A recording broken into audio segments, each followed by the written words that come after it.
Hello, and welcome to Grossly Competent, the learning, development, and adulting podcast that does not claim to be pretty. Nope, we won't do that. But we will happily pretend to be slightly competent. I am your host, Steve Council, joined by my co-host, a man so grotesque looking that he makes Daredevil thankful for the truck spilling acid into his eyes, a Mr. Patrick Ayleshire. Hey, Steve. It's great to see you. Great to hear from you. Awfully kind of you, per usual. It reminds me of the time that you smiled at a baby once. They're now in therapy. It happened instantly, too. Like that, they couldn't even formulate words, and they were like pointing, like, "I need the couch, please." You know, if you can't look at him, you gotta traumatize him. No, I'm just. Anyway, we have a fantastic episode that's lined up for your listening pleasure. But before we dive into that amazingness, Mr. Patrick, who has graced us with their sweet, sweet sponsorship this week? Just a moment. Let me get my sponsorship voice on. Oh, please. Oh, buttery. This podcast episode is powered by Leftovers, the unsung heroes of the fridge. You know them. Cold pizza at breakfast, mysterious Tupperware from last Tuesday, and that thing you forgot about that's grown. An ecosystem. Leftovers. They save money, they save time, and sometimes they save your dignity when guests unexpectedly show up. Side effects may include nostalgia, confusion, and wondering why you ever made that casserole in the first place. Leftovers. Eating the past, one bite at a time. Wow. Thank you so much, Leftovers, but thank you, Mr. Ayleshire, for just slathering our ears. That was quite a delicious treat, if I do say so myself. You see what I did there? Yeah. You know, I want to say something about Leftovers. I have, in my early adulthood, we'll say in my 20s, maybe in my 30s for a little bit, I did live back at home when I was trying to figure my life out a little bit. And Leftovers did not exist when I lived at mom and dad's because I was cleaning. I had a clean plate club and cleaning up whatever was thrown on the table. And I bet they just loved that. I bet they were like, this is such a wonderful thing that we have no leftovers in this house. Thank you so much, Patrick. This is wonderful. This is going to be a bit of a tangent. Spoiler alert. Have you ever seen I think it's still on. It's a Netflix show called like Love, Death, Robots. I have not. I've heard of it, but I have not watched it. It's all of these like little mini episodes, and one of them, I believe, it's been a hot minute, but one of them has Topher Grace in it. Yes. The guy from like that 70s show. 70s show. It's something about like they open the freezer, like they rent out this apartment or something. Somebody out in listener land is yelling at me like, no, dummy. But according to my memory, they open the freezer. It's one of like those old school fridges, like the really old looking refrigerator freezer kind of combo. Opens the top, and there is an actual like thriving ecosystem in the freezer. It's like cavemen and whatnot. And they slowly watch over time as the civilization develops. It's super weird. But that's what came to my mind. You were hooking us up with that sweet sponsorship. Like, oh, wow, this is where my head is at. Okay. Anyway, so what's on your mind, Patrick? What are you dealing? Are you dealing with a sudden rush of fame because you were right in the face of my wrong? Have you been dealing with that? You know, I didn't want to talk about it, but since you asked, I will. Yeah. This week has been quite overwhelming with what I feel is somewhat celebrity status. Okay. I mean, I had to change my phone number. Yeah. I now go outside with sunglasses and a cap as to not to be detected, which now that I say that out loud, it's very similar to what I normally have been doing, as I usually try to avoid making others puke due to my facial features. However, it's just different. I feel like $1,000,000, even though I have what amounts to 1/10,000th of that. Yeah, that sounds good. That's all right. You know, in other news, your whole love of pumpkin spice we talked about last week, pumpkin spice and everything nice got me thinking about pumpkin stuff this past week. And it got me hungry for pumpkin pancakes. I made some. They were delicious, which then having pancakes got me thinking about brunch.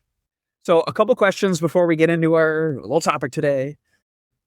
I'd like to know, what time can you consider it brunch, like on a weekend? So for some reason, you would get out of bed early on a Saturday and head to breakfast. At what time do you arrive where it magically is time for brunch? Okay, so my opinion is, as weird as this is going to sound, brunch isn't dictated by a specific time.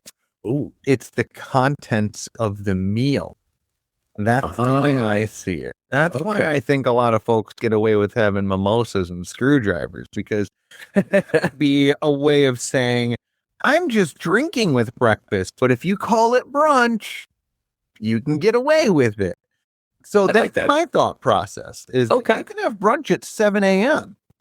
I don't actually believe that's a good idea, but you could. I think it's just the content of the food. What do you think it is? I'm going to lean more towards the time, just because I think the word brunch, which is breakfast and lunch combination, feels like it's got to be like a 9 o'clock thing. Okay. Breakfast maybe 6 to 9, brunch 9 to 2. Even though you got lunch because it carries over breakfast through lunch. Because a lot of restaurants will, at least in the Milwaukee area, they will serve brunch on the weekends until 2, 3 o'clock. So that's what I'd say. But that's cool. But more importantly, speaking of food, what is your staple brunch food if you had to choose? And let me preface this with, if you don't like brunch, Steve, let's just end the podcast right here. I don't even mean the episode. I mean the whole damn thing. So I don't. Oh no! No, I do like. Okay. Whew. I was gonna say, but I don't know if I have a favorite. Food item. How about the go-to? Because and maybe I'm wrong on this, but in my head, I equate brunch very frequently with some sort of buffet style thing, like a Mother's Day brunch or something like that, right? So it's a smorgasbord of things. I don't know. I'm really easily pleased. That's why I have this model-like physique. Gosh. Buttered toast. I don't know if it constitutes as a brunch item. I'll let you be the arbiter of this one. I absolutely love a well-made biscuits and gravy. That counts. Okay. It has to be good though. Because if you just get some slop, get this out of my face. Mm-hmm. You get legit good biscuits gravy, which is, as I had an uncle tell me once, that is nothing but dough and paste, son. But he's not wrong. It is the best dough and paste money can buy. Yeah, for sure. How about you? That's a really good one. I do like the answer. I'm going to go with, we've got a couple, but I would say chicken and waffles is definitely up there. Okay. And I also like eggs Benedict, depending on, what the mix. There's a lot of different kinds that they have. So those are probably my two staples that I would choose. I think those are very viable staples. Well chosen. Well chosen, good sir. Yes, eggs Benedict, very good, especially if you can get it where it's made very well. Because you can certainly have crummy eggs Benedict. Yes, when they come out scrambled eggs. It's not what it would be. Yes. All right. So why don't we jump into our weekly topic? Let's do it. I I know I say this every week, but I'm actually really excited to talk about this. What I want to talk to all of you fine folks, and I'm going to go ahead and say this is a serious topic for once. Us making fun of LinkedIn influencers and whatnot, that was jokes. Even last week, I think we were able to have some fun talking about icebreakers, and you dominated me in that debate. But this week, I feel like is a more serious topic, and that is, of course, the wonderful world of 401ks. So I'm totally kidding. I don't want to talk about 401ks. Sincerely, what I do want to talk about is this little known monster of the mind called imposter syndrome. That is legitimately what I would like to talk about. I'm not sure, Mr. Patrick, are you familiar with this little demon? I live this every day. You don't. It is true. When I wake up in the morning, I feel so well rested. My dog comes over, wakes me up, licks my face. I get out of bed, I stretch, open the blinds, look out onto the beautiful Milwaukee skyline. It's such a rewarding feeling. Then I stumble into the bathroom and look in the mirror, and reality sets in. For those brief few moments, I truly feel like $1,000,000. Is that where we're headed with this? Because I am quite the imposter.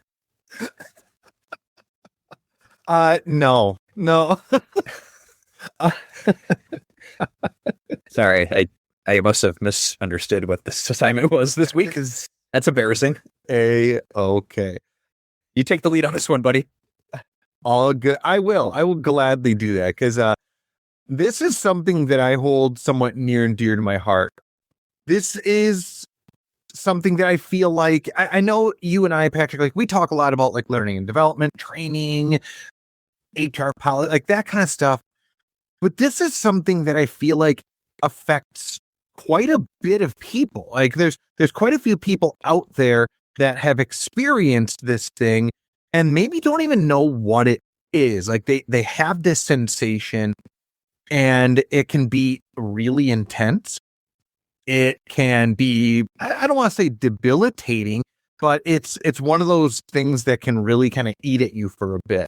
So I thought it'd be really worthwhile to have this discussion and talk about like maybe times that I'll admit times that I've certainly had it in my life, because I think that will help anybody out there that has ever come across this. And I think it'd be worth us even talking about ways that you can tell it's about to happen, or ways you can try to combat it, that kind of thing. So I think it's, I think it's a good thing for us to put out into the open to make sure that, one of our 6 listeners out there that maybe is going through this at one point in time, they can kind of say to themselves, oh, I'm not crazy. This is a normal thing. For those of you, let me at least start by defining what imposter syndrome is for our fine folks out there. If you're not familiar, and no, I'm not going to read like some like Merriam-Webster's thing. What it is, there goes one of our sponsors. No, the rats, words got me. It's a psychological thing that basically makes you doubt every aspect of your accomplishments, and you legitimately have like this concern deep in your gut that you are going to be found out as being a fraud. Now, I know that for some of you out there, you might think like this is some new agey crap. It is genuinely not some new agey crap. It is something that I've spoken to adults much older than I am that weren't part of the new agey crap that have openly admitted, like, yeah, I had that. I just thought that was like, just the jitters. No, it's a real actual thing called imposter syndrome. And the key defining feature of it is that it's illogical, because all of your accolades, your achievements, your education has brought you to the position that you're in, that you have deserved it. You fought for it, and you have shown that you are capable of it. But you have that lingering voice in the back of your head telling you like, no, you're a fraud. Have you ever dealt with that at all? You joked earlier about the getting up in the morning, but sincerely, has that ever happened to you, Patrick? Absolutely. I think there's things that come to, my mind are definitely in my professional life where when I graduated, getting my teaching degree Yeah. and getting the license and between, the initial interviews and the application process that first summer after I was done student teaching, Yeah. it was a lot of questioning myself if I had what it took to be a teacher. Even after I got hired the first time or I switched school districts, it would creep in. Yeah, absolutely. Like, and those are really perfect times for that to happen. Like these big life moments. Yeah.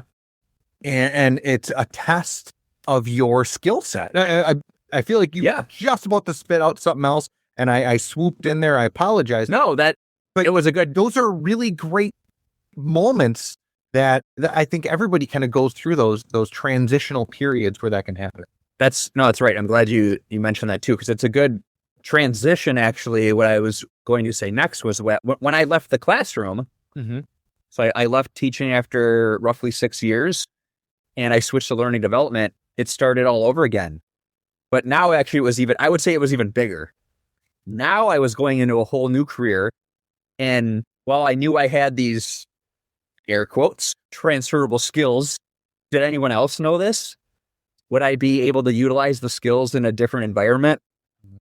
Lastly, when I landed in my current position, it was the same field. So again, wasn't a huge shift. However, it was a brand new position. Yeah. A part of me thought, am I going to be able to create a position with how I think or want it to go? Will it be received well? Is this going to last? It's a bit scary, really. It's a great time of year to talk about this with Halloween approaching in this glorious season of autumn. What about you, Steve? Oh, there's the autumn word again. Oh, jeez. Yeah, I absolutely have. I have experienced it, and I currently, in like where I'm at, even in my life right now, I have quite a bit of credentials. I have plenty of experience in my field, and there are times where that little voice kicks in, and I am legitimately concerned about, oh my gosh, did I actually deserve this role? Are people going to listen to me? Are they really just snickering behind my back? Like, not at my face, but at like my accolades. Yeah, that's clearly. This guy what a fraud. What a clown. No way. I think probably the most intense I ever felt it. And I'm curious if you ever had this either after graduating. So you graduated college. That's how you got into the education sector. Same here. But I've also heard individuals tell me that they've had this after they graduate high school, or like if they don't pursue college, but they end their academic career, where they'll have this dream that they didn't actually graduate because there was this class or they missed a test that they figured out you didn't take because they were combing through the data. They're like, oh, Steve didn't actually take this art renaissance test in freshman year like he said he was going to. Therefore, his degree is completely null and void. And you might be naked in there too. Like, it might be just like one of those random things, but those, like, I swear I had that dream a half a dozen times, and I'd wake up in this cold sweat. Like, oh my gosh, is that real? Did that really happen? But no, of course, that's not the way school works. They'd have that conversation with you much sooner rather than later. Have you ever had that? I can't recall I've ever had a dream like that. but truthfully, though, a fear that it wasn't necessarily an imposter syndrome, but it was a fear that crept up. Mm-hmm. I graduated in 2010 from university. Hello. Sounds so professional. Like, I know, like autumn. Like, I want to talk more like the Europeans do, or we go on holiday. Like, My daughter has taken to Bluey and calling kids cheeky. oh, love it. Boy, that's a tough pill to swallow there. I'm sorry. So you got over your own look. So, hey, well, they can't all be singers. All right. So 2010. so in 2010, Wait. I graduate, and Beautiful. in the mail comes my teaching license. I thought you were going to say bride, but so you're Yeah, okay. teaching certificate. And as most of you, or all of you should be aware, my name is Patrick, spelled like it sounds, Patrick. However, my teaching license came in the mail spelled Partic, Partic. And I literally had so this is the thing, and you know this, Steve, like, it's the summer after graduating. It's like there's only so many teaching positions open. Yeah, I know, very funny. But there was obviously a typo. And I panicked because I can't put this certificate on the Wisconsin DPI website. So for those of you that aren't familiar, Department of Public Instruction, teacher website where you put all your credentials and you apply for different positions in school and everything. And Yeah. I couldn't put that on the WeCan, that was it, the teacher website, but DPI is who I had to reach back out to. And so I no one's going to hire me. They're going to look at this like this guy graduated. You can't even spell his name right. And so I had a moment of quite large panic, and I called DPI and I was like, you got to fix this. Like, did I? And then I was like, did I spell my name wrong? It was not me. It was a typo. Wow. But that was a oh crap moment. And I started to doubt myself. I couldn't even spell my name correctly, but that was not on me. I never knew that happened to you. That is utterly fantastic. I think I have a new favorite story now. That faithful listener out there, I was legitimately crying. I was laughing. I had to pull away from the mic so you wouldn't hear me wheezing. You probably did. I don't know. I'm sorry. I'm sorry you had to hear that. That is wild, though. But yeah, what an interesting thing, that something that you didn't actually do. Like, it wasn't a fault of your own, but just kind of added to that anxiety and that fear. Oh my gosh, there's no way that, even as simple of a mistake as that typo is, that's a big deal. And that can really kind of embed itself in a really weird way of making you feel like, oh my gosh, am I not competent? Like, wow, this is pretty wild. And part of this, I think, was a trigger that I was not even realizing, because I went to college part-time. So 8 years prior, when I graduated high school, Sure. in the senior yearbook, we were all be able to put our picture in and put some quotes. I had a quote by a song by Dave Matthews Band, and it was well, Dashboard Confessional wasn't out yet, so it was, I'm only this far and only tomorrow leads my way. Well, I was so excited to crack open the yearbook, and I realized that tomorrow was spelled wrong. I did the TOMM instead of the TOMORR. I was like 100% sure that I spelled it correctly again, but it was someone on the senior yearbook committee that maybe spelled it wrong. So, but now going forward, I'm like, well, there's no way I put Partic. I know I didn't do that. So I'm going to split the difference and admit to probably spelling tomorrow wrong as a senior in high school, but knowing that fingers crossed, everybody, that I actually did spell my name right on my college teaching license. So my friends gave me crap for the tomorrow, because they're like, you love this band so much and you can't even spell the word tomorrow. Tarmaro. It's tricky, man. Oh, Yeah, I'm glad you came to the conclusion that you had a part of at least one of those. Because if you were going to tell me, no, it was somebody on the on the senior yearbook board or whatever class, Yeah. I had queued up, like I was ready. I pulled the pin and everything, and I was just like holding it in my hand, ready to throw. Like, there is a common denominator between these two things, Patrick. But you went and you dove on said grenade, like, I'm going to take this one for the team. And you did. Yeah. Because there's this pretty good chance that was me on that one. It's my turn to digress. No, you're all good. You're all good. What triggered this whole topic is I had a couple of ideas planned for what I want to speak about tonight on this wonderful podcast. And in the midst of me doing that, I had this email come up and it was like, hey, just a heads up, you have this on your schedule for next week. And I am giving a presentation to a leadership forum that's taking place next Wednesday. And I'm really excited. Cool. The woman that runs it is awesome. And she is going to be a future guest here on Grossly Competent. So I'm excited for her to be on here. She's wonderful.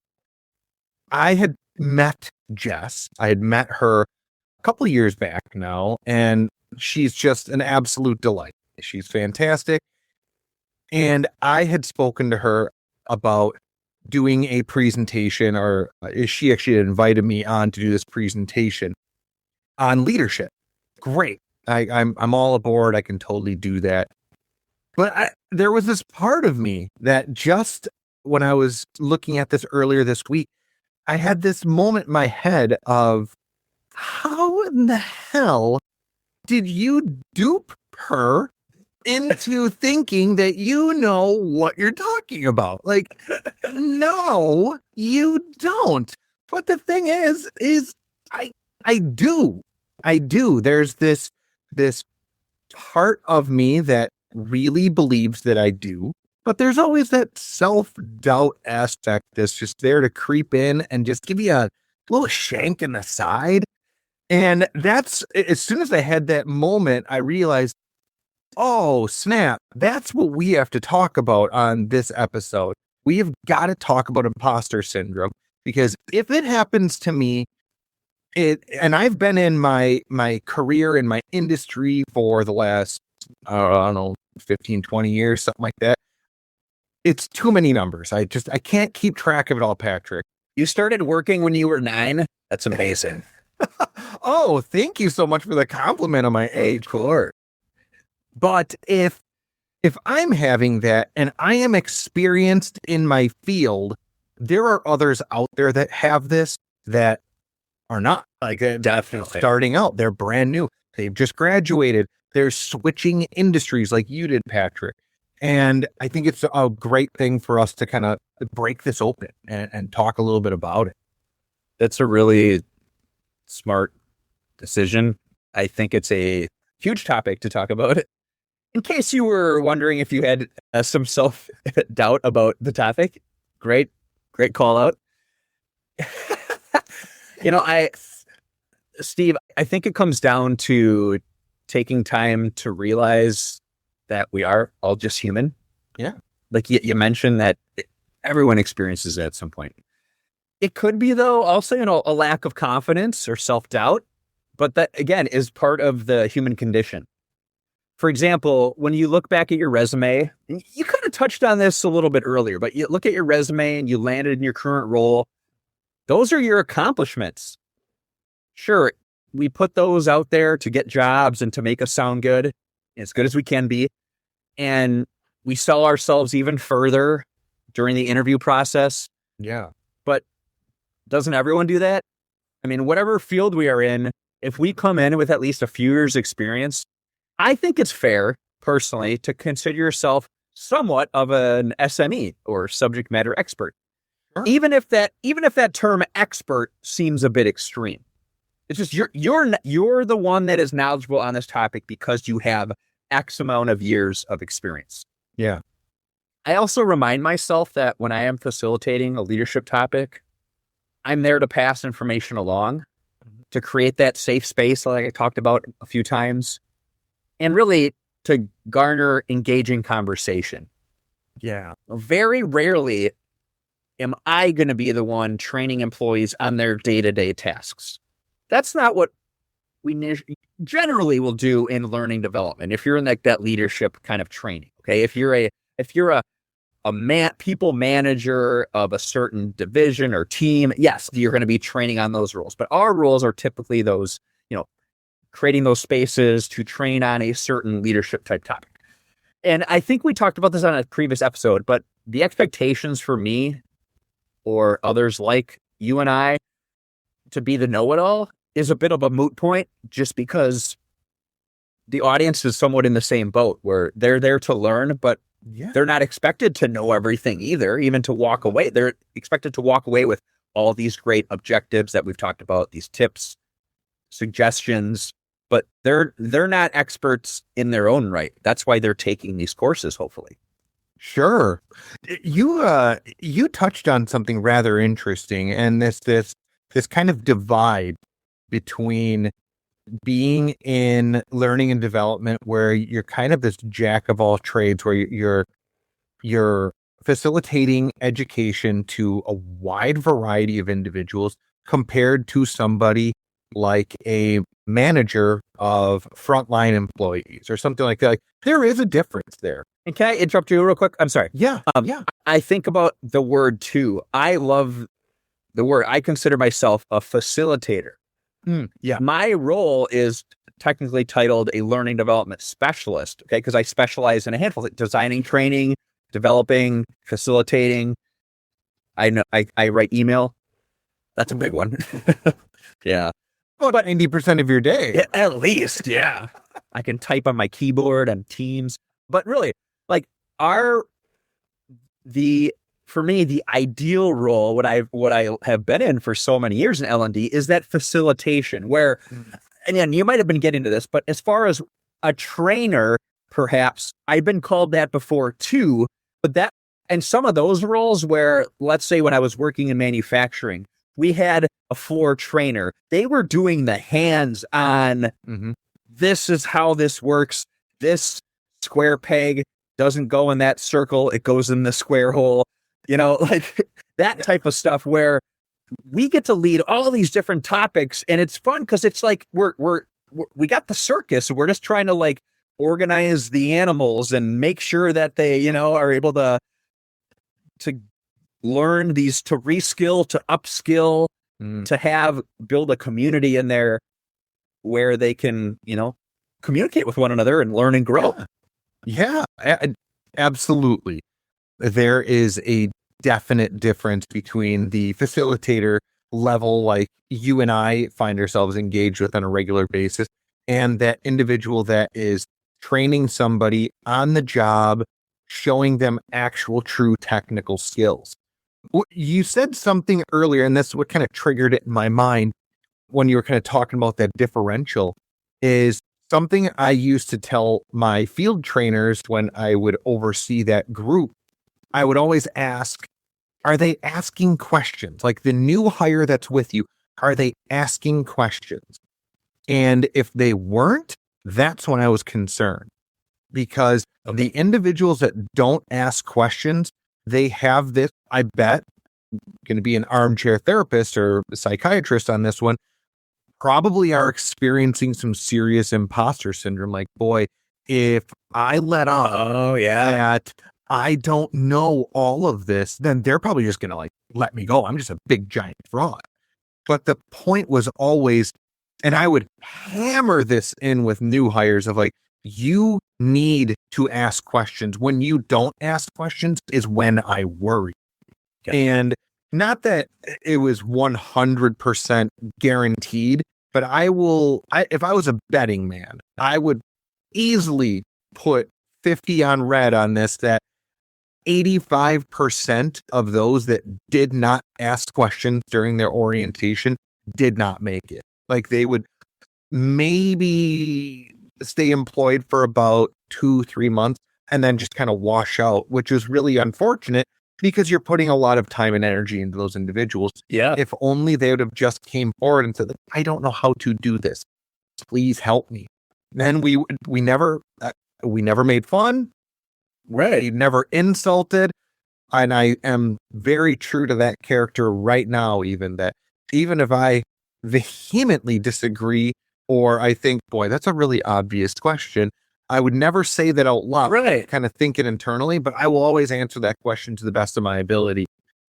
And I always tried to push it. You just reminded me when you were saying that, because Sure. I think it's just a different perspective on this same self-doubt and concern that I'm going to be found out as this fraud, when really just being open and genuine and saying, I don't know how to do this, or I don't understand this, is far more empowering, and it will help you kind of tackle this. That's so true. So I guess with that, I want to make sure I did something vastly different this time, and I actually did some research. And by that, I mean, I went into Wikipedia. Oh, So I was gonna ask if you're using the old school Encyclopedia Britannica. Yes, I went down to my library and looked up the World Book. And Oh, that's amazing. yeah, A good reference. And did you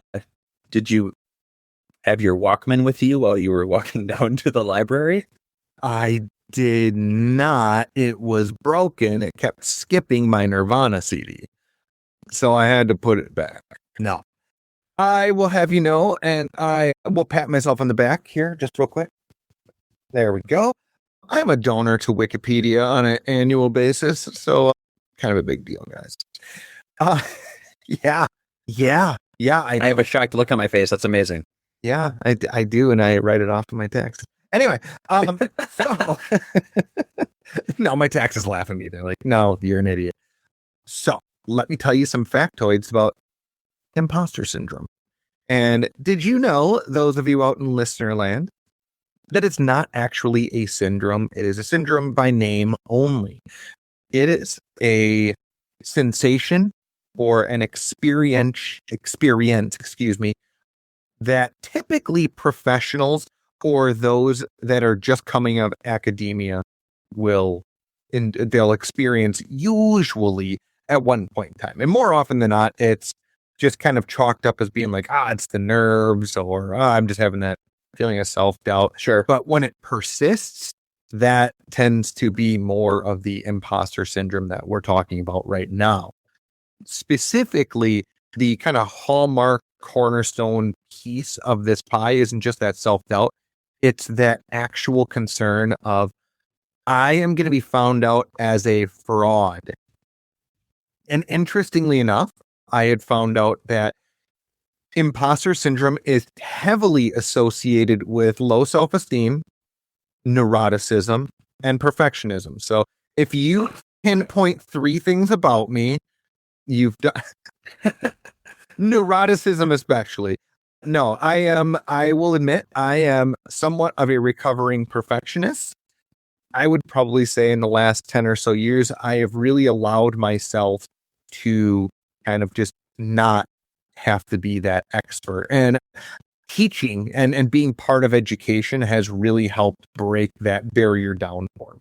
Last but not least of my fun little tidbits for all of you is that imposter syndrome is negatively correlated with personality traits like conscientiousness, agreeableness, and extroversion. So I'd like to thank Wikipedia for really kicking me while I'm down, because I was agreeable last week with you, Mr. Aylshire. I was conscientious about it, and I'm a bit of an extrovert. So I'm like, boy, I'm just like a boiling pot of imposter syndrome sad. Thank you so much. My donation might have to change this year. I'm just saying. If you're going to call me out like that, maybe we'll have to adjust some things. You know, Steve, it sounds like you found your calling with research. That was honestly really well done. It's like like the world's worst book report that I You know, gave. Like, The Great Gatsby is great because he's Gatsby. yeah, Great. great. It does. Well, now that you say that, I was going to compliment you, but it does kind of seem like you're more of the imposter than actually having the syndrome. But if you're similar, if you're similar to me, I do a lot of my research on Grossopedia. That's where I find all my facts because I open it up and there I am. I'm looking at myself in the mirror. It's great. My sources may not be as accurate as Wikipedia though, so But they're just as judgmental. I don't know. I was interested to hear what you found, and I think you nailed it right on the head. Absolutely, with a lot of those facts as far as the perfectionist thing and some of those traits that I wouldn't even think about, even like the extroversion. Like I wouldn't have guessed like, oh, you must be a introvert or ambivert or extroverted. So I thought that was pretty fascinating to hear about that. And then being agreeable, I guess that kind of makes sense where anyone have any questions? No. Okay. Like you're just going to go along. You're going to go along to get along, or however that phrase goes. And some of it actually, it reminded me when I was thinking about this topic throughout the week of almost like a fake it till you make it in a way. I don't know if that, Yeah. I don't know. So fake it till you make it is more of a mindset that's empowering. Like, I can do this. Like, I know I can do this. Okay. I just need to fake it until I make it. Like, because I know deep down in my heart, like I've got what it takes. I've got the grit. I've got the know-how. So fake it till you make it has a far more empowering aspect to it. Yeah, you're right. Where imposter syndrome is kind of that flip, like inverted onto itself, where you're like, I have all the accolades to back up the fact that I know what I'm talking about, but I'll be damned if you're gonna find out that I'm fibbing. Like, I'm just a big silly fraud. And it's kind of like, interestingly, the people that know the least and have the most confidence don't get this. Like, they don't get this imposter syndrome. And I know it sounds like I'm being mean or I'm characterizing, but it's like I made fun of the Great Gatsby thing, right? Like, I'm giving the world's crappiest book report. It's kind of like that kid that every one of us went to school with that would just BS their way through things. And somehow they just kept succeeding in that, where you have that straight A, like perfectionist student that is like putting so much pressure on themselves. They're the ones that actually experience this. It's such a weird inversion of what it should be. It should be, dude, you're the guy that doesn't know anything. You just have a lot of confidence to kind of clean it up. You should be afraid that people are going to catch on that you are a giant fraud. Meanwhile, the straight A student that can like recite the number pi in their sleep, like that person, you should be good, but they're the ones that actually end up experiencing it on the most frequent of basis. That, I'm glad you brought that up as far as the confidence part too, because that's where exactly where my mind was. As you were talking about that, I'm thinking, well, it's the lack of confidence for someone who that does really, or that should do really well, that can do really well. However, it's a really bright individual that struggles on tests because they get they get that anxiety, that testing anxiety. Yeah.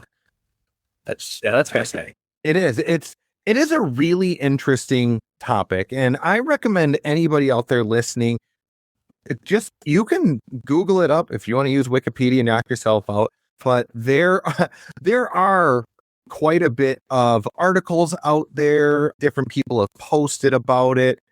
It's a fascinating thing, and I really genuinely think that if you are having that feeling, you ever have that feeling of you're in your professional career, you've gone through like a major transition, maybe just like Patrick, you switched industries or you got a really big promotion. That's really common with individuals that get promotions.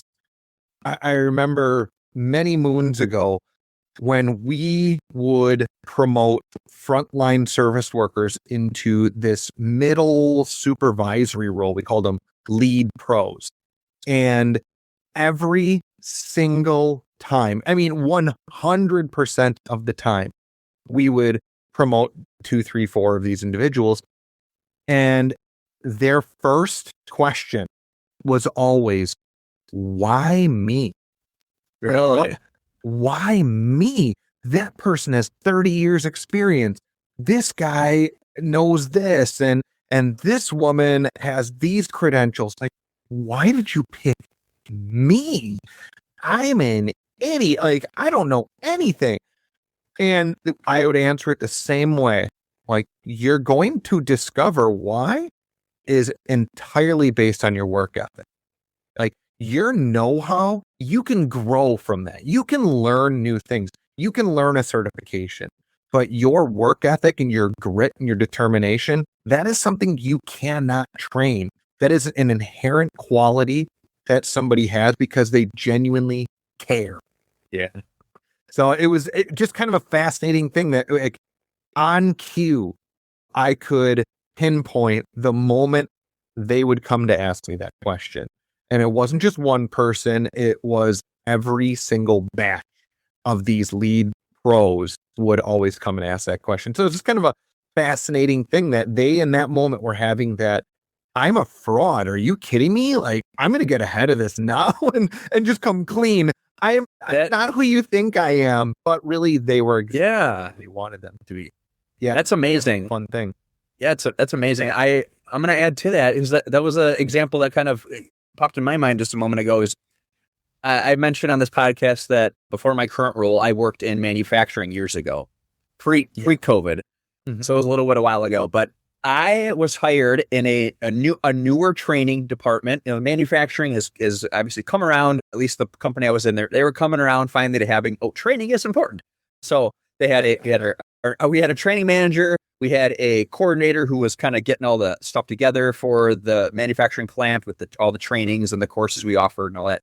And then my role was hired, but I literally in my interview, maybe this wasn't the best thing, but they knew I didn't know anything about injection molding, or maybe they assumed that. But I told them in my interview, I said, I have X amount of skills. I'm a class, and this was my first interview outside of teaching, but I have all those transferable skills. So I can facilitate, I can design training, I can lead a class, I can do this. I don't know a lick about what injection molding looks like. I know what a cable tie is, but I can do this. And they honestly, in the interview, they said, you're going to learn a lot about injection molding if you work here.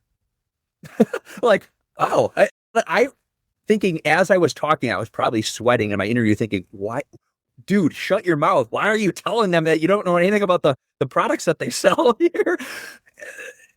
It worked out. I got hired, but you raise it in your own way.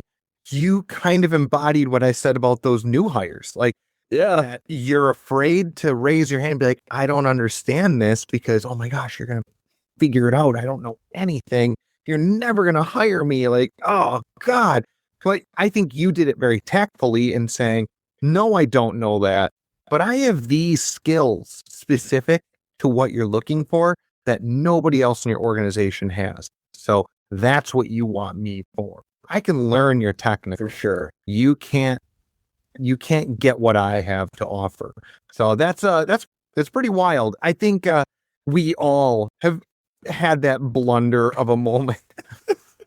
I can't take credit on this one. I remember I was interviewing a gentleman for a field training position, and I flat out, I asked him, at the very end, like, okay, why do you want this? And his answer, the money, brah.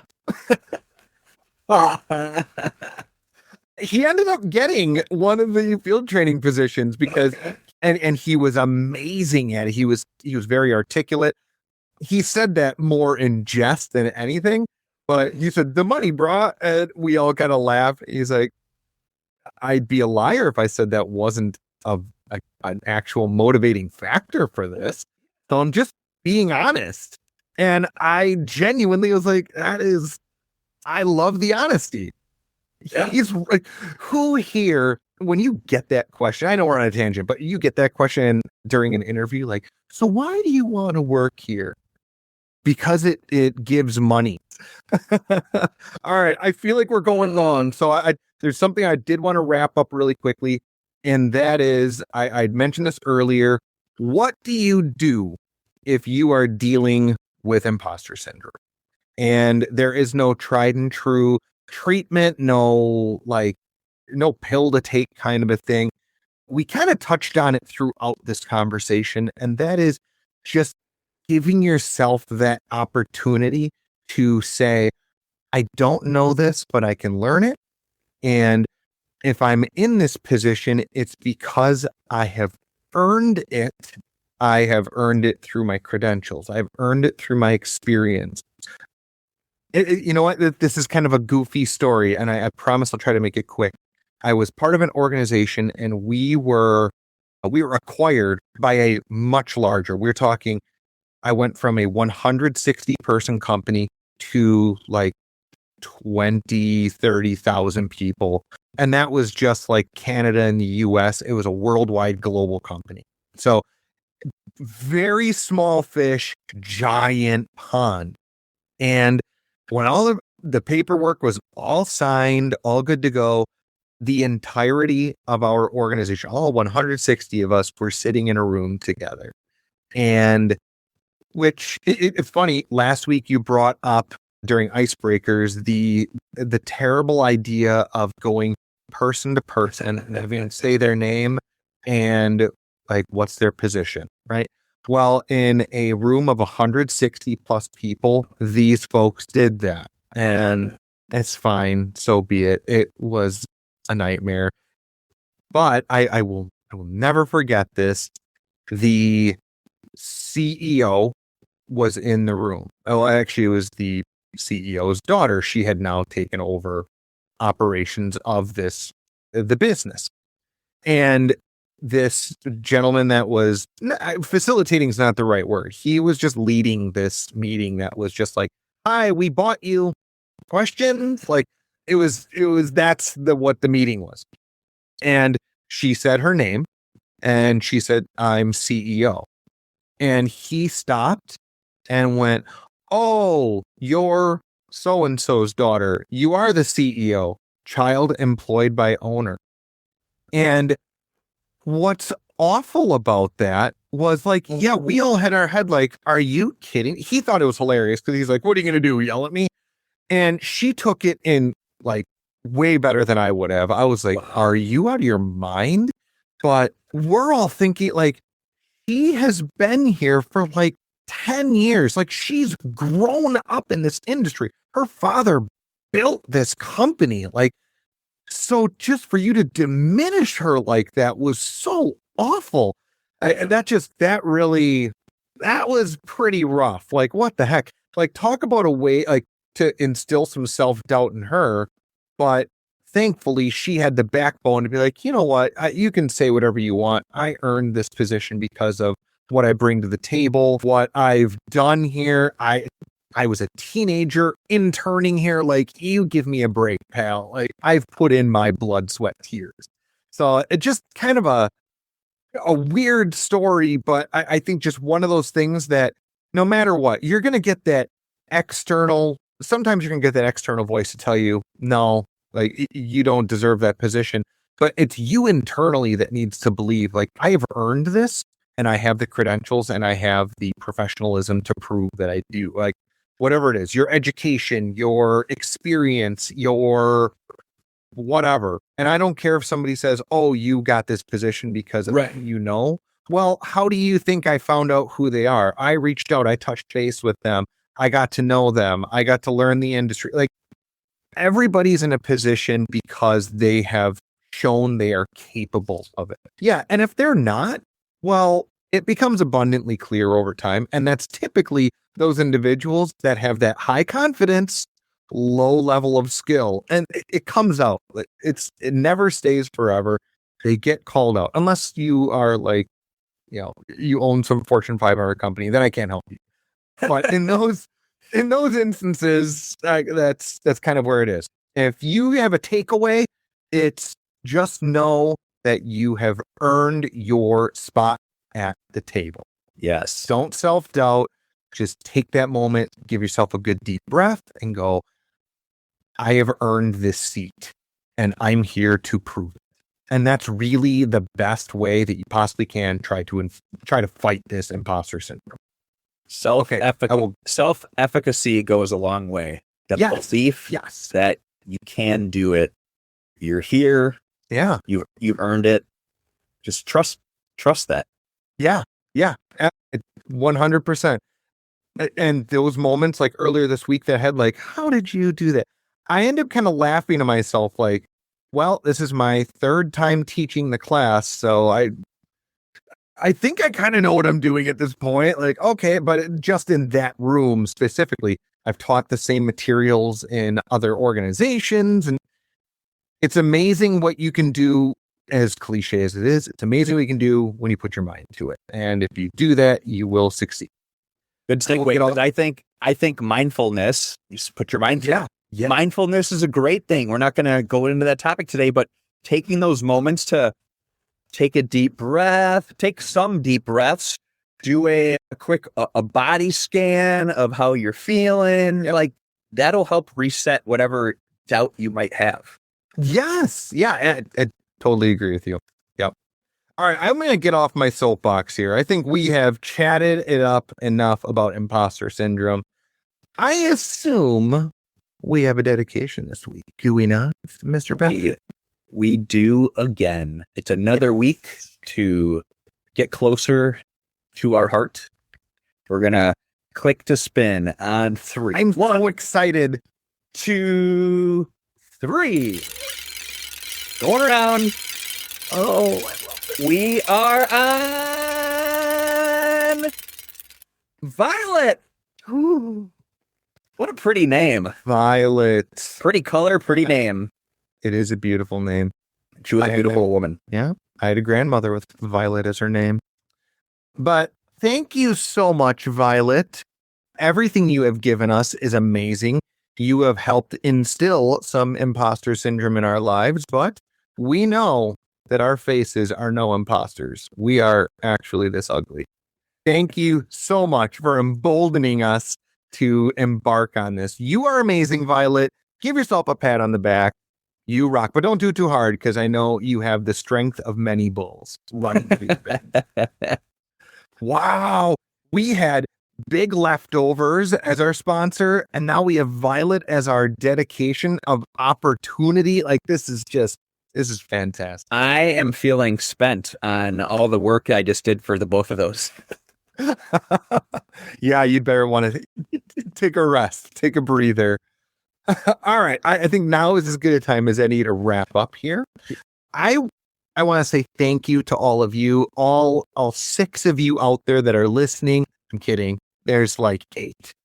But all of you, seriously, thank you. We really appreciate it. We have so much fun doing this. Thank you for joining us. If you are listening to this and you just think to yourself, you know what? That wasn't nearly the train wreck I thought it was going to be. How can I possibly support these abominations? Well, let me tell you all the fun ways. You can take a moment and subscribe, follow, or give a 5-star review on Apple Podcasts or Spotify. You can tell your friends, family, coworkers, or that really super awesome learning and development training guy at your, or gal, that person at your company. Tell them all about this podcast. We'd appreciate it. Give us a shout on any of our socials. We would love that so much. You can visit us on Patreon at patreon.com/grosslycompetent or on Buzzsprout at grosslycompetent.buzzsprout.com. That link will be in the show notes, so don't have to memorize that one. Become an active supporter. Every cent counts. We appreciate you. We love you. And for those of you that do put forward some sort of contribution to us and support us in some way, We really appreciate it. I'm going to begin doing some shout outs here, probably in the next several episodes, something like that. I'm trying to compile them. But for right now, this week, I want to give a big giant shout out to Kristen Wenninger for her support this week. She even went ahead and reposted some of our content on her socials. So thank you so much, Kristen. I can't wait for her name to pop up on the Wheel of Opportunity. I'll be like, well, look at that. Brace, wait. Sincerely, I've said this earlier. I'm going to say it again. The more supporters we get, the more cool things that Patrick and I can introduce. So let's get this house a rocking. Okay. Last but not least, I think the last but not least, I don't know. I might be held wrong on that one. Let us know what you think out there in listener land. Have you ever fought imposter syndrome? How have you fought it? Are we right in our assumption on that's the way you combat it? Are we just really dumb and we have that like really high confidence, very low skill set? And then also feel free to let us know, have you had that graduation nightmare? Like, I can't be the only one. I know there's a couple others out there that have had it. Oh, I'm sorry. This is the last but not least. Let Patrick and I know any of your thoughts on socials.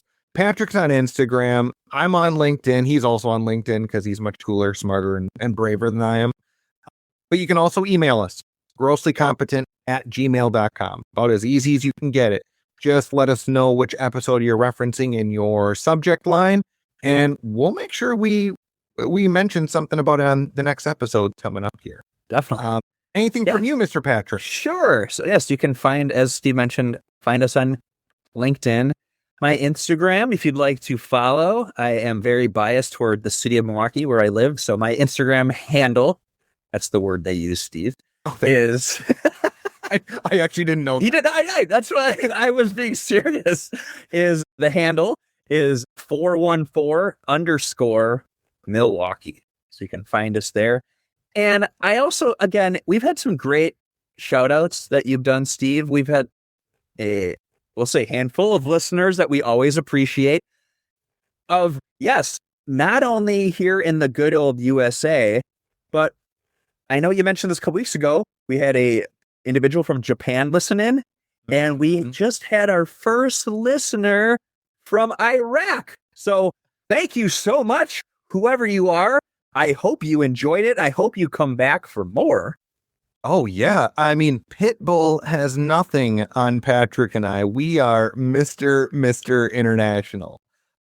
I saw that pop up on our stats. I'm like, say what? Holy smokes, that is amazing. Even if you clicked on accident, that's okay. I think we're now Mr. Worldwide's international. Yeah, I think that's right. Yeah, either one. I do like the Mr. Worldwide. Okay. Enough of that. That's the end of this episode, Uggos. Thank you all so much for joining us. You're awesome, and we will see you next time. Ugly. Ow. Werewolf season, right? Like Halloween. Werewolf in London. You need to get a London listener. We do. Are we going to get in trouble from Warren Zevon's people for singing a song right there? That'd be amazing. If we got some contact from them. You know, that would be fine in my book. Yeah. What do they say isn't, I don't know. I can't even think of the phrase that I was trying to say. So, wow. Well, Zevon holds a place in my heart. Rest in peace there, Mr. Zevon. But you made it into the Rock and Roll Hall of Fame. Did he really? I think so. He was nominated. Oh. I think he got in. Oh. I'll edit that. I'll check, and then I'll maybe edit it out. Maybe. All right. Peace.